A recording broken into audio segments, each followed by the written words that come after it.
Hello students, मैं हूं गौरव गोयल। तो आज हम पढ़ते हैं पीरियोडिक टेबल का, पीरियोडिक प्रॉपर्टीज का 10th क्लास का सेकंड लेक्चर। पहले लेक्चर में हमने कवर कर लिया था कि हमने कहां से स्टार्टिंग हुई। ठीक है, जो हमारा एंटनी लेवोशियर थे उन्होंने एलिमेंट्स क्लासिफाई किया था। उन्होंने बताया था कि मेटल्स और नॉन मेटल्स दो टाइप्स के होते हैं। फिर हमने देखा था कि जो डॉवरीनर थे, डॉवरीनर ने ट्रेट्स फॉर्म में अरेंज किए थे एलिमेंट्स, जो तीन तीन के ग्रुप थे। ठीक है, फिर सेकंड पॉइंट में जो हमारा था वो न्यूलैंड ने ऑक्टेव्स दिए थे, जो हॉरिजॉन्टल फॉर्म में उन्होंने बताया था कि जो फर्स्ट एलिमेंट है वो 8th एलिमेंट की प्रॉपर्टी सेम करेगा, सेम शो करेगा। तो ये जो दोनों थे, जो डॉवरीनर और न्यूलैंड, ये दोनों बेस थे एटॉमिक मास के बेसिस पे। दोनों ने एटॉमिक मास को ज्यादा आगे किया था और उसी के बेसिस पे चीजें अरेंज की थी, उसी के बेसिस पे सिस्टमाइज किया था और उसी के बेसिस पे बताया था कि एलिमेंट्स इस तरीके से प्रॉपर्टी शो करते हैं और इस तरीके से अरेंज होंगे। और वही on the other hand Mendeleev, Dmitri Mendeleev, Newland के 5 साल बाद, मतलब उन्होंने 1863 कुछ में दिया था, इन्होंने 1869 में डिमिट्री मेंडलीव, जो कि एक रशियन केमिस्ट है। कौन से केमिस्ट है? रशिया के केमिस्ट है, रशियन केमिस्ट। पूरा नाम क्या है? Dmitry Mendeleev. डिमिट्री मेंडलीव, जो कि जिसने सबसे पहली पीरियोडिक टेबल दी थी।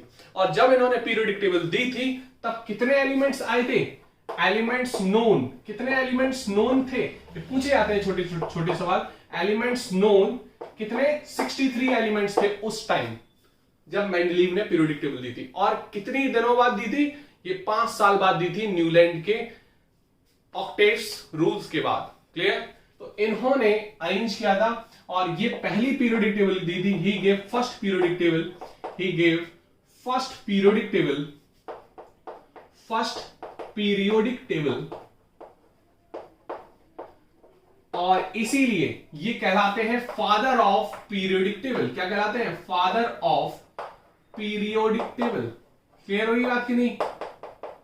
फादर ऑफ पीरियोडिक टेबल कहलाते हैं कौन? Dmitry Mendeleev.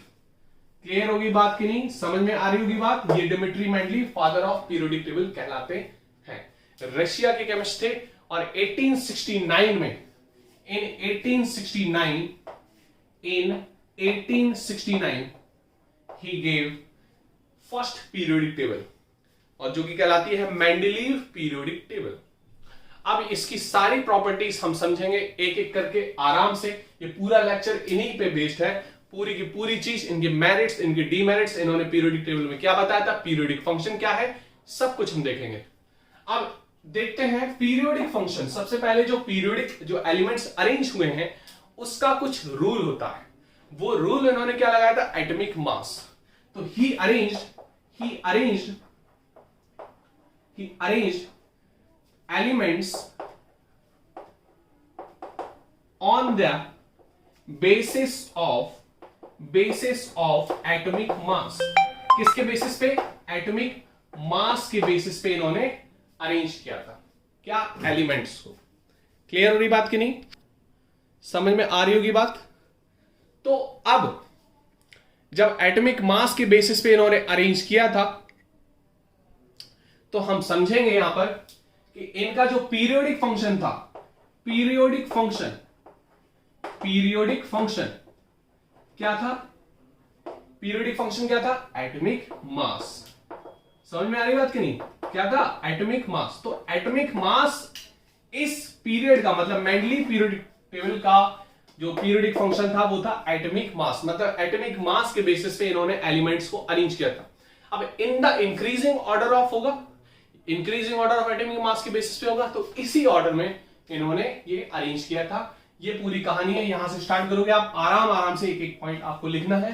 क्लियर हो रही बात कि नहीं? नोट कर सकते हो।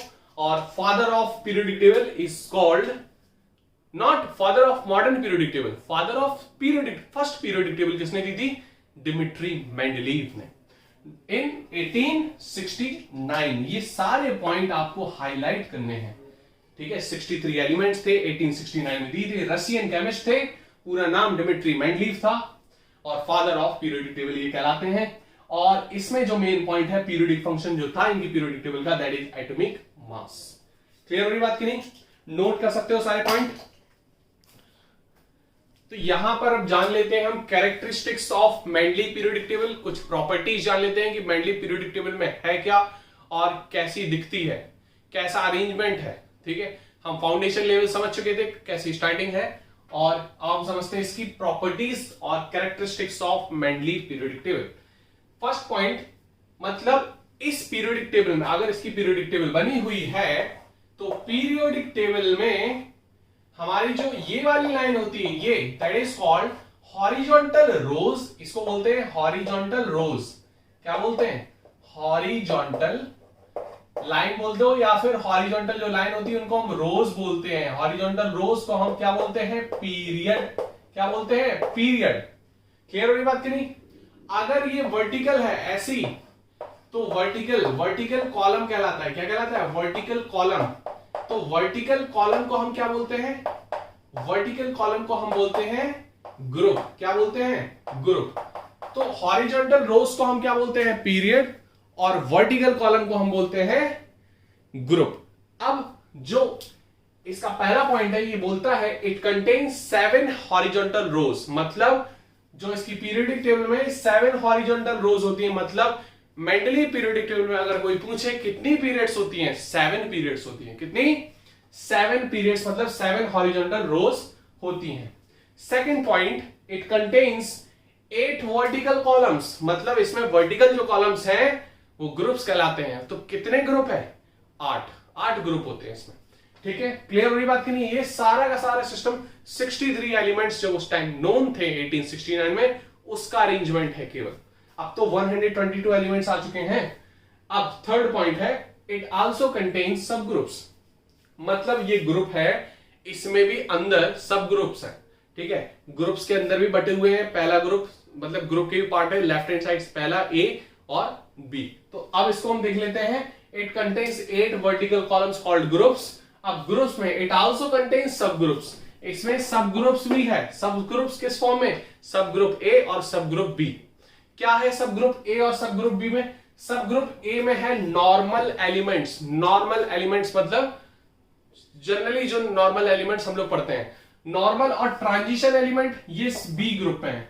ट्रांजिशन एलिमेंट्स क्या होते हैं? ट्रांजिशन एलिमेंट्स वो एलिमेंट्स होते हैं जिनमें इलेक्ट्रॉन ऊपर जाता है, एनर्जी लेकर थोड़ा ऊपर जाता है और फिर नीचे आता है अपनी सेल में। ये सारी चीजें हम बताएंगे, थोड़ी सी एडवांस है, आपकी क्लास में ही 11th में आ जाती है।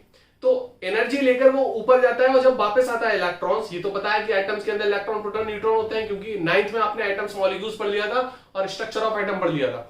तो वहां पे शेल्स होती हैं, है ना, पहली शेल, दूसरी शेल, तीसरी शेल। तो इलेक्ट्रॉन्स पहली शेल से तीसरी शेल में जाता है एनर्जी लेकर, जब वापस आता है तो एनर्जी रिलीज करता है, तो वो कलर्ड फॉर्म में दिखते हैं।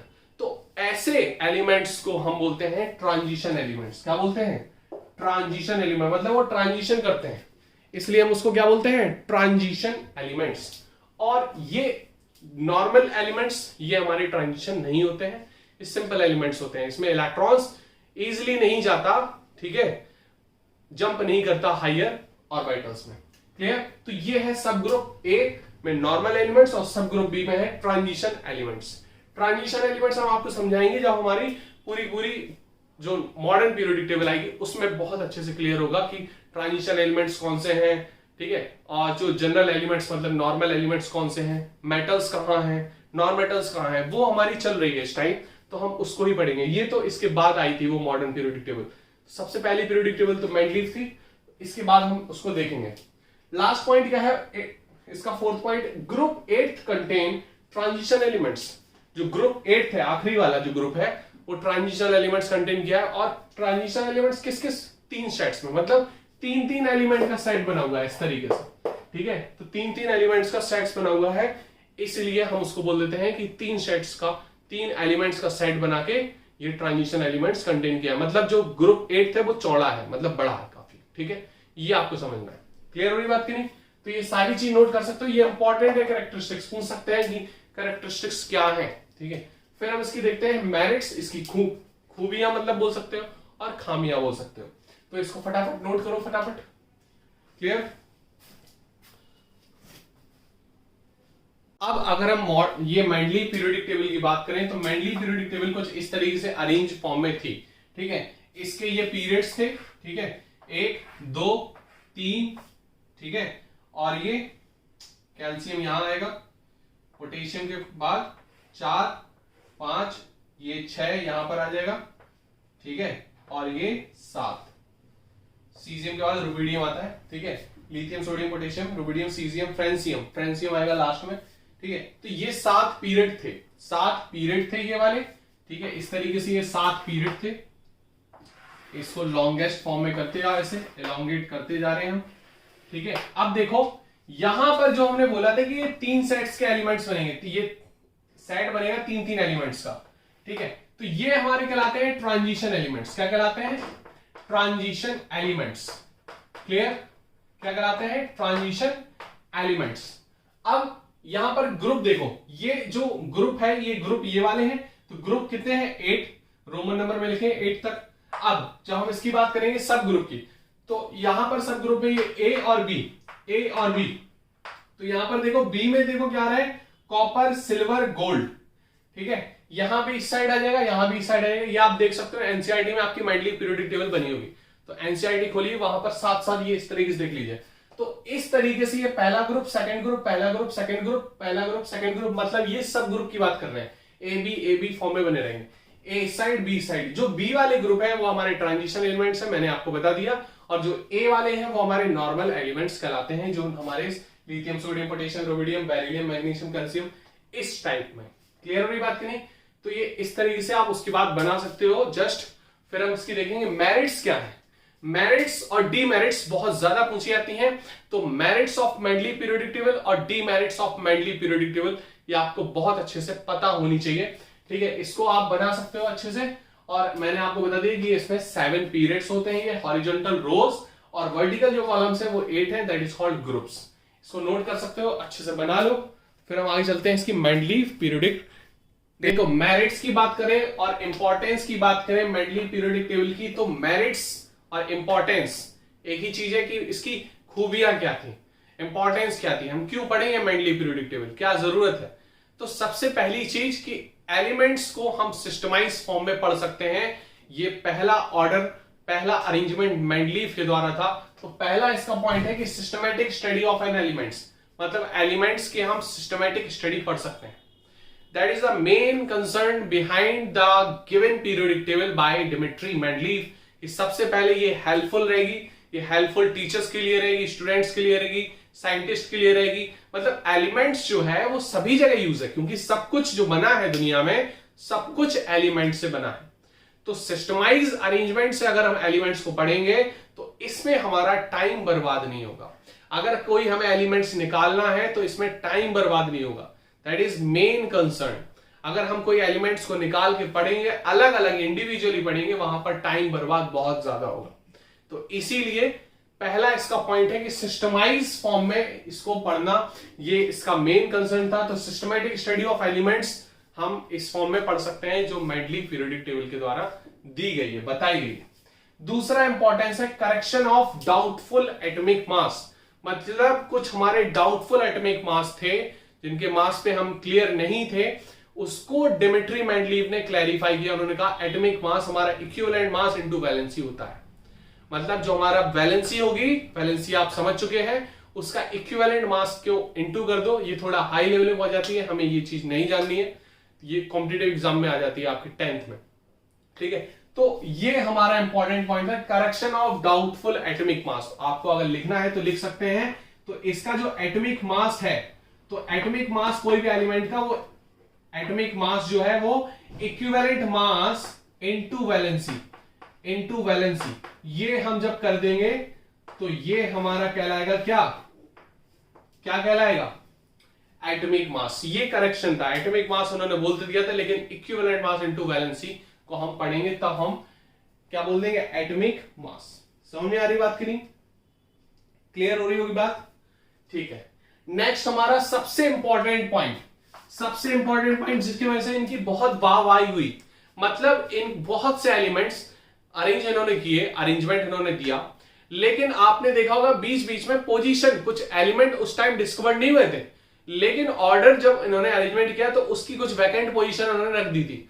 तो वैकेंट पोजीशन रखने पर इन्होंने ये बोल दिया था बिल्कुल 100% कॉन्फिडेंस के साथ कि जो भी एलिमेंट नया डिस्कवर्ड होगा, तो इसी पोजीशन पे वो फिक्स्ड होगा और इसी ऑर्डर में वो प्रॉपर्टीज सिमिलर शो करेगा। ये इंपॉर्टेंट पॉइंट था इनका मेंडली पीरियोडिक टेबल का, जिसके वजह से इनकी बहुत वाहवाही हुई कि इन्होंने प्रिडिक्शन कर लिया था, जो एलिमेंट डिस्कवर्ड भी नहीं हुए थे उनकी प्रिडिक्शन इन्होंने पहले से दे दी थी। That is the main concern behind the Mendeley periodic table. जो इनकी वाहवाही हुई वो इसी वजह से हुई थी, मेन पॉइंट इनका ये था। तो उन्होंने पहले से प्रिडिक्शन इस बेसिस पे कर ली थी। उन्होंने बोला था कि जिस तरीके से हमने अरेंज किए हैं अपने एलिमेंट्स, तो वो प्रॉपर्टीज लगभग सिमिलर हो रही हैं, शो हो रही हैं। जैसे हमने बात करें लिथियम, सोडियम, पोटेशियम, रुबिडियम, तो समझ लो पोटेशियम उस टाइम नहीं होगा, ठीक है, मान लिया नहीं होगा। तो अगर उन्होंने देखा तो उन्होंने बोला कि जो पोटेशियम अगर डिस्कवर्ड होगा तो इसी पोजीशन पे आएगा। ये इन्होंने पहले से देख लिया था। आप हम जो भी पढ़ा रहे हैं अभी मेंडली पीरियोडिक टेबल, आप मेंडली पीरियोडिक टेबल को एनसीईआरटी में खोल के अपने सामने रखो, तब आपको, और पेंसिल लेकर रखो, तो वहां आपको क्लियर हो जाएगा कि बेसिकली हम बात क्या कर रहे हैं कि जो गैलियम से पहले का एलिमेंट है वो नहीं आया था, जर्मेनियम के पहले का एलिमेंट नहीं आया था। तो वो चीज हम यहां पर समझाने की कोशिश करेंगे कि उन्होंने पहले से प्रिडिक्शन कर लिया था एलिमेंट्स का, ठीक है। नेक्स्ट पॉइंट और लास्ट पॉइंट है कि जब हम देखो मेंडलीव पीरियोडिक टेबल के टाइम में नोबल गैसेस नहीं आई थी, नोबल गैसेस उस टाइम नहीं आई थी। तो नोबल गैसेस जब नहीं आई थी तब बेसिकली जब आई 1900 में लमसम आई, तो उन्होंने विदाउट एनी डिस्टर्बेंस, कोई डिस्टर्बेंस ना हो पूरी पीरियोडिक टेबल में, उन्होंने लास्ट ग्रुप उन्होंने दे दिया था कि ये हमारा लास्ट ग्रुप, लास्ट भी रख सकते हो, फर्स्ट भी रख सकते हो। तो नोबल गैसेस में उन्होंने एक अलग से ग्रुप उनको प्रोवाइड कर दिया था, helium, neon, argon, krypton, xenon, radon के लिए, मतलब ये सारी नोबल गैसेस के लिए। नोबल गैसेस क्या होती है? नोबल गैसेस होती है नॉन रिएक्टिव गैसेस, जो कंप्लीटली ऑक्टेट उनका कंप्लीट होता है, वो किसी से रिएक्ट नहीं करती है, अकेली रहती है, मतलब मोनो एटॉमिक गैसेस। मतलब जो एलिमेंट है अगर किसी के साथ रिएक्शन कर रहा है तो वो बनाता है डाइएटॉमिक, ट्राइएटॉमिक, टेट्राएटॉमिक, पेंटाएटॉमिक, हेक्साएटॉमिक।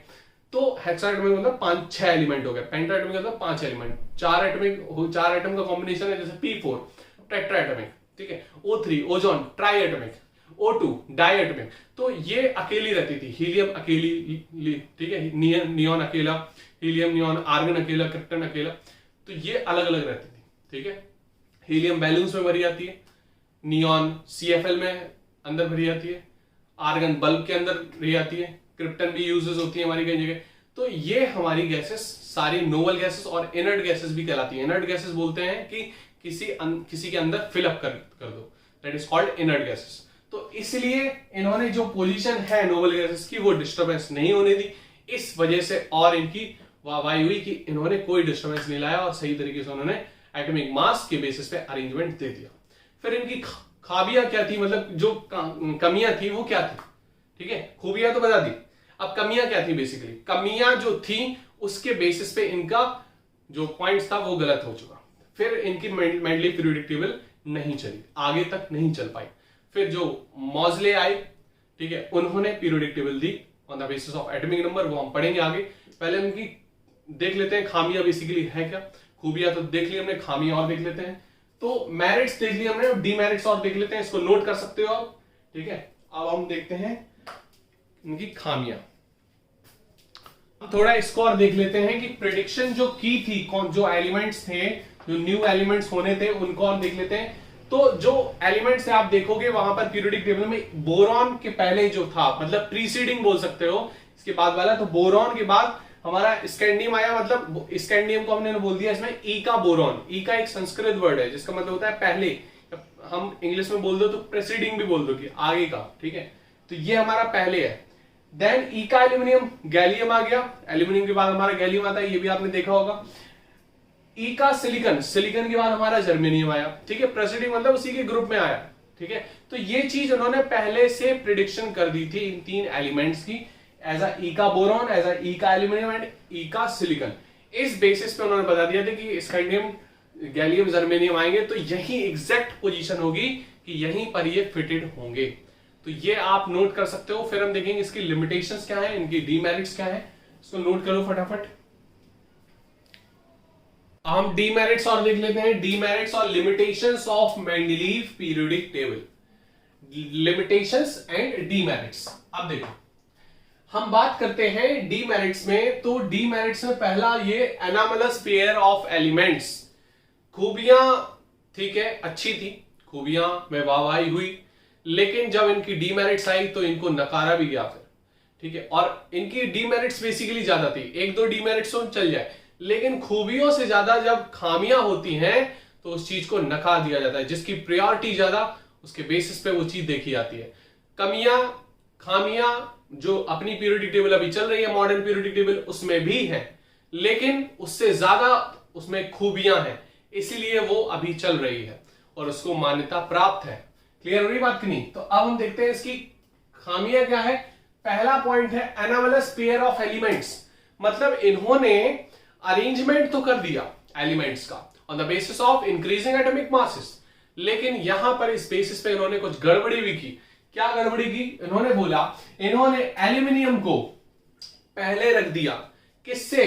सिलिकॉन से, और बल्कि अगर इनको एटॉमिक मास के बेसिस पे रखा जाए तो सिलिकॉन पहले आएगा। सिलिकॉन का मास एल्यूमिनियम से कम होता है। जैसे हम बात करें इसका 29.98 होता है, 29.98, इसका कितना होता है? 28.09, तो डिफरेंस बहुत ज्यादा है। तो सिलिकॉन को बाद में रखा गया इन्होंने, ठीक है, एल्यूमिनियम को पहले। तो ये खामियां थी। दूसरा, हम कोबाल्ट और निकेल की बात करें तो कोबाल्ट 58.9 होता है, ये 58.7 होता है। क्लियर? तब भी निकेल को बाद में रखा गया, कोबाल्ट को पहले रखा गया। अगर एटॉमिक मास के बेसिस पे रखा गया है तो उसको फॉलो करो ना, तो उसको फॉलो नहीं किया तो इनकी मान्यता हटा दी गई। तो उस चीज को, अगर जो चीज आपने बोली है उस चीज पे अड़िग रहना चाहिए, वो चीज को करवाना चाहिए, उस चीज को प्रूव करके बताना चाहिए, लेकिन इनकी वो चीज कमी में, खामियां में तब्दील हो गई। दूसरा पॉइंट है position of groups of eighth element. जो एट्थ एलिमेंट की बात है, उनकी पोजीशंस में अब उनको सही से एक्सप्लेन नहीं कर पाए, उनकी पोजीशन वहां पर क्यों है, क्योंकि सेक्शन बी, मतलब जो हमारा सब ग्रुप बी है, उसमें भी ट्रांजिशन एलिमेंट्स डाले, एट्थ ग्रुप में पर्टिकुलर अलग टाइप के डाले, तो ऐसा क्यों? वहां पर बहुत ज्यादा डिस्टर्बेंस था, बहुत ही ज्यादा डिस्टर्बेंस था। क्लियर? तो पोजीशन, ये भी दिक्कत हो गई कि पोजीशन को ये नहीं बता पाए। क्लियर हो रही बात की नहीं? तो ये चीज उनको एक्सप्लेन करनी चाहिए। दोनों पॉइंट इनके खामियां में आ गए। दूसरा important point, position of isotopes. Isotopes आपको पता है क्या होते हैं? आइसोटोप्स होते हैं ऐसे एलिमेंट्स, जैसे आइसोटोप्स है तो same element having different mass, ठीक है, same element have different mass. Different mass कब होता है? मतलब एटॉमिक नंबर सेम है तो एलिमेंट सेम है, atomic number same and different mass number are called isotopes. तो यहां पर एलिमेंट तो सेम है, मतलब सेम एटॉमिक नंबर है, लेकिन मास नंबर अलग अलग हो जाता है। जैसे हम बात करें हाइड्रोजन की, तो हाइड्रोजन हमारे 3 आइसोटोप्स होते हैं, 1H1, 1H2, 1H3, मतलब प्रोटियम, ड्यूटीरियम एंड ट्राइटियम। तो प्रोटियम 1H1, एक न्यूट्रॉन और डाल दिया तो ड्यूटीरियम और ट्राइटियम, मतलब इनके मास नंबर अलग अलग है, इनका मास नंबर 1, 2, 3। अब ये मासेस के बेसिस पे आपने रख दिए, तो अब तो हाइड्रोजन की पोजीशन आपने एक रखी थी लिथियम के ऊपर, तो वहां पर आपके हाइड्रोजन तो 3 टाइप्स के होते हैं, प्रोटियम, ड्यूटीरियम, ट्राइटियम। उसका जवाब बिल्कुल नहीं था इनके पास, उसको बता ही नहीं पा रहे थे कि रखें कहां पर। इस तरीके से हाइड्रोजन के तो 3 आइसोटोप्स हैं, ऐसे बहुत से एलिमेंट हैं जिनके 10-10, 12-12, 20-20, 25 आइसोटोप्स हैं। अगर इस हिसाब से रखे जाते तो ये तो पीरियोडिक टेबल की पूरी किताब बन जाती है, अगर इस हिसाब से अरेंज करते तो नहीं कर पाई, इन चीजों को नहीं एक्सप्लेन कर पाई है सही से। इनको ये चीज एक्सप्लेन नहीं कर पाई कि पोजीशन ऑफ आइसोटोप्स का क्या करें, पोजीशन ऑफ आइसोटोप्स को ये सही तरीके से बता नहीं पाए। इनको ये चीज क्लियर करनी चाहिए थी कि पोजीशन ऑफ आइसोटोप्स को कैसे एक्सप्लेन करें। क्लियर? तो यहां पर ये डिस्टर्बेंस आना ही था, ये बता भी नहीं पाते क्योंकि इन्होंने एटॉमिक मास के बेसिस पर अरेंज किया था, तो ये इनके पास कोई जवाब था ही नहीं। तो ये चीज तभी गलत हो गई कि एटॉमिक मास के बेसिस पे आइसोटोप्स नहीं बता पा रहे ना, तो एटॉमिक मास चल ही नहीं सकता। हमने आपको पहले बताया था कि जब हमारे डॉबरिनर ने बताया था, डॉबरिनर भी एटॉमिक मास के बेसिस पे फेल हो गए, न्यूलैंड भी एटॉमिक मास के बेसिस पे फेल हो गए, कैल्शियम के बाद वो नहीं बता पाए थे। मेंडलीव का भी यही हुआ कि वो यहां आकर अटक गए, वो आइसोटोप्स को नहीं एक्सप्लेन कर पाए। Next point, placement of similar elements at different position. अब जो सिमिलर टाइप के एलिमेंट्स है, मतलब बोल सकते हो आइसोटोप्स फॉर्म में या सिमिलर टाइप में एलिमेंट्स और अलग अलग उनकी पोजीशन उनकी होगी, तो मतलब ये वही सिमिलर पॉइंट्स है लमसम, ठीक है। इस चीज को ये एक्सप्लेन नहीं कर पाए कि क्या करें इसका, ठीक है। क्लियर हो रही बात की नहीं? जैसे हम बात करें कॉपर, सिल्वर, गोल्ड, ये हमारे कुछ सिमिलर टाइप के एलिमेंट्स हैं, मतलब इनके अलग अलग है तो तीनों नोबल मेटल्स ना, इस चीज को भी नहीं बता पाए हो। अगर ये पॉइंट को हम क्लियर करें, placement of similar elements at different position, तो आपने देखा होगा कॉपर अलग है, गोल्ड सिल्वर अलग है, गोल्ड अलग है ना, ये ग्रुप सब ग्रुप बी में आ रहे हैं और सिमिलर टाइप के एलिमेंट्स हैं, इन्होंने अलग अलग क्यों रख दिया फिर? तो ये चीज इनकी गड़बड़ी हो गई, ये चीज को एक्सप्लेन नहीं कर पाएगी कैसे करें। और कुछ ट्रांजिशन एलिमेंट्स उन्होंने तो 8th ग्रुप में डाल दिए थे, कुछ ट्रांजिशन एलिमेंट्स उन्होंने ग्रुप बी में मतलब सब ग्रुप बी में डाले थे। तो ये चीज इनकी खामियां थी, ये चीज सही से एक्सप्लेन नहीं कर पाए जो चीज इन्होंने रखी गई। एलिमेंट्स को इन्होंने जो रखा वो केवल इन्होंने शुरुआत में एडजस्ट किया, फिर बाद में ये इस चीज का जवाब नहीं दे पाए। क्लियर हो रही बात की नहीं?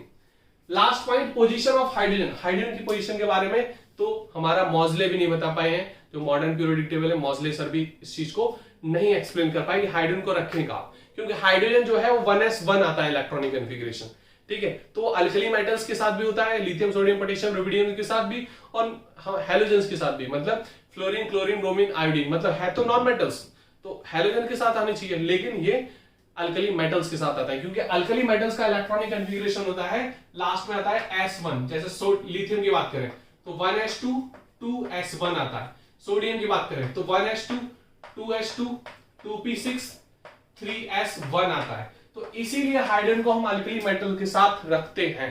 और हम उसकी बात करें तो वो एक वैलेंसी हैलोजेंस की होती है, एक वैलेंसी हाइड्रोजन की। तो ये कंफ्यूज हो गया, 17 में रखें मतलब हैलोजेंस के साथ में रखें या इसमें रखें, इस चीज को भी एक्सप्लेन नहीं कर पाई कि कहां पर ये चीज पोजीशन रखनी चाहिए। ये चीज तो मॉजले भी नहीं बताया, अभी तक हाइड्रोजन की पोजीशन डिफाइंड नहीं है। तो ये थी हमारी लिमिटेशंस और ये थी खामियां। क्लियर? इसको नोट कर सकते हो डिटेल में, एनसीईआरटी में जो भी पॉइंट्स हैं उसको अच्छे से पढ़ो डिटेल में। जो भी पॉइंट क्लियर नहीं हो उसको कमेंट सेक्शन में आप उसमें कमेंट कर दो, ठीक है। हर चीज क्लियर है, मेनली पीरियोडिक टेबल आपकी यहां पर कंप्लीट हो चुकी है। नेक्स्ट लेक्चर में हम देखेंगे modern periodic law, modern periodic table by Moseley. इसको नोट कर सकते हो।